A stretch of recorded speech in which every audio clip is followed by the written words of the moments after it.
in this morning for another news update for Monday, November 17, 2025, and I'm wishing for everyone a wonderful and a productive day. And in the news this morning, another suspect in cops killing turns himself over to police.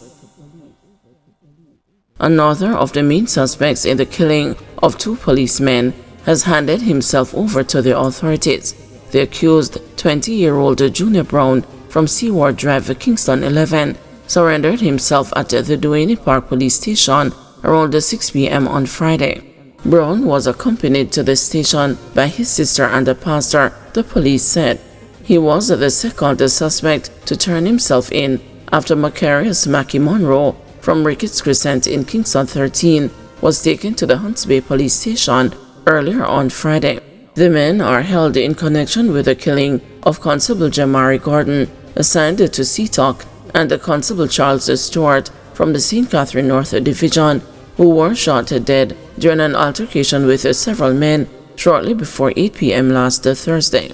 Reports indicated that the cops were engaged in a conversation with the men about the parking of stolen motor vehicles in front of their business place when an altercation ensued. During the altercation, the police said one of the men pulled a firearm and fired several shots at both the policemen, hitting them in the upper bodies. The suspects then fled the area on foot. Residents assisted the injured cops to the Kingston Public Hospital, where they died while undergoing treatment. Officials outlined measures to stave off waterborne illnesses. The island's health authority on Sunday outlined some of the steps taken to prevent waterborne illnesses from spreading in the aftermath of Hurricane Melissa, and shared advice on how the public can help stave off their expansion.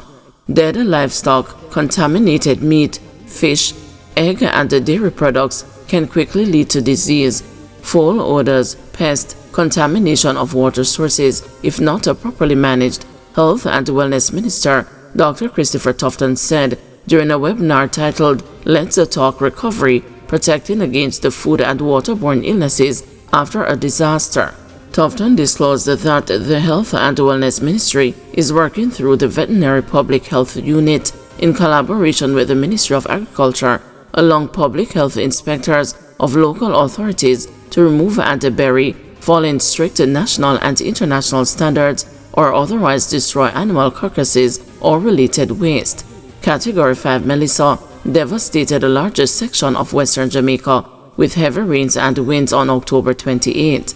The hurricane caused the widespread displacement and the deaths of many animals whose carcasses ended up in the waterways and the areas, posing a risk to the human population.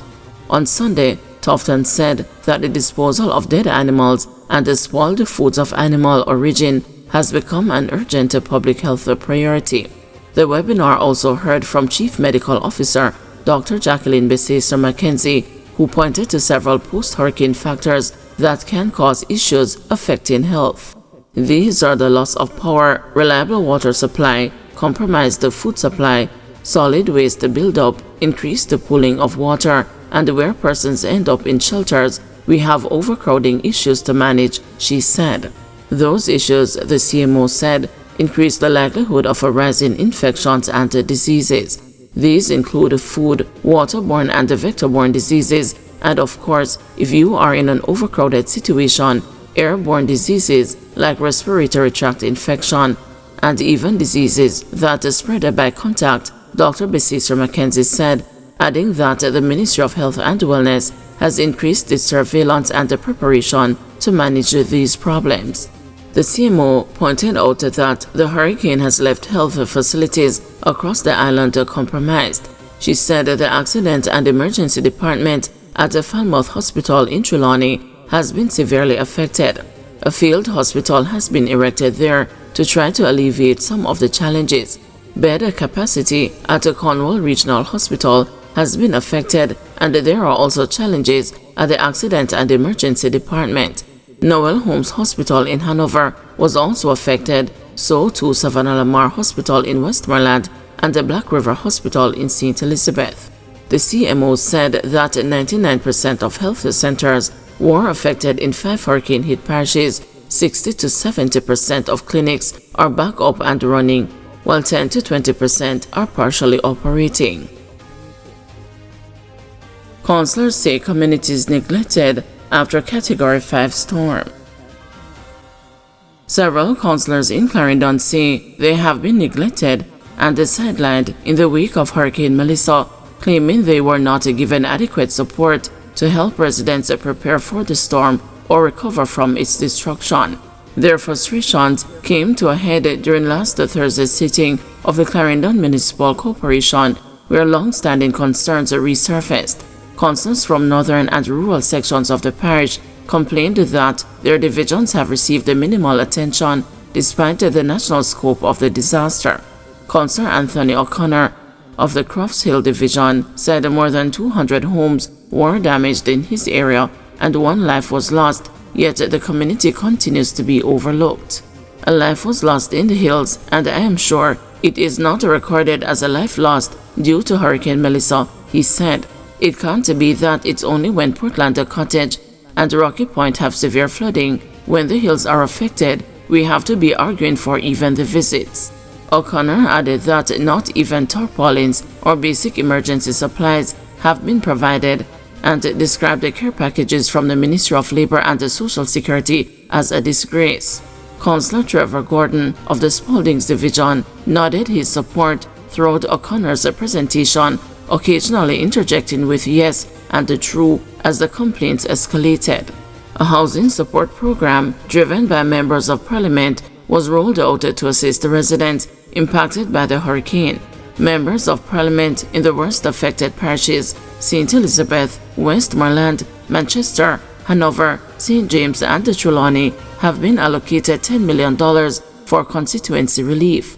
Those in St. Anne and Clarendon will only receive $5 million per constituency, while the others will be allocated $3 million under the Building Support Program.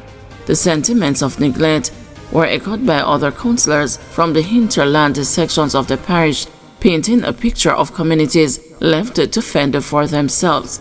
Councillors argue that despite this allocation, they are being excluded from communication and information sharing, with updates funneled only through MPs. O'Connor questioned the logic, noting MPs were not a part of disaster planning meetings. He also criticized the reduced grant allocation, pointing out that after Hurricane Barry last year, councillors received $500,000 compared with $250,000 following Melissa, a stronger Category 5 storm. Meanwhile, Councillor Delroy Dawson of Town stressed that shelters must be properly equipped to accommodate evacuees, including functioning kitchens, and warned that resources remain far too limited for the scale of devastation across the agricultural belt. Councillor Colin Henry of Thompsontown added that no one was looking to the hills and urged the government to explore Starlink internet devices to ensure reliable communication in rural areas where connectivity collapses during disasters.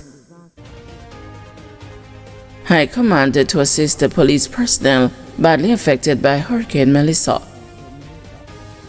The Police High Command is promising to implement a series of initiatives to support scores of police personnel who were displaced or otherwise severely affected by Hurricane Melissa. Police Commissioner Dr. Kevin Blake, in his weekly column, acknowledged the significant challenges facing members of the Jamaica Constabulary Force as they navigate the aftermath of the hurricane. He noted that efforts are already underway to improve both the working and living conditions of officers during the recovery period. Dr. Blake said the High Command is actively pursuing several avenues of assistance for the members most affected and described the responses so far as very good.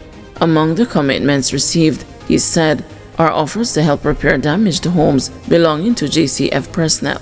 He also disclosed that the Ministry of National Security has begun exploring much faster procurement options under emergency provisions in the procurement guidelines, moves aimed at expediting critical support. Dr. Blake used the column to encourage members of the force not to lose hope or focus and to carefully manage expectations. He stressed that a full recovery will take time and urged the officers to remain steadfast and resilient as the building effort continues. Guys, thanks for watching. Please join us this afternoon at 2 p.m. for another news update.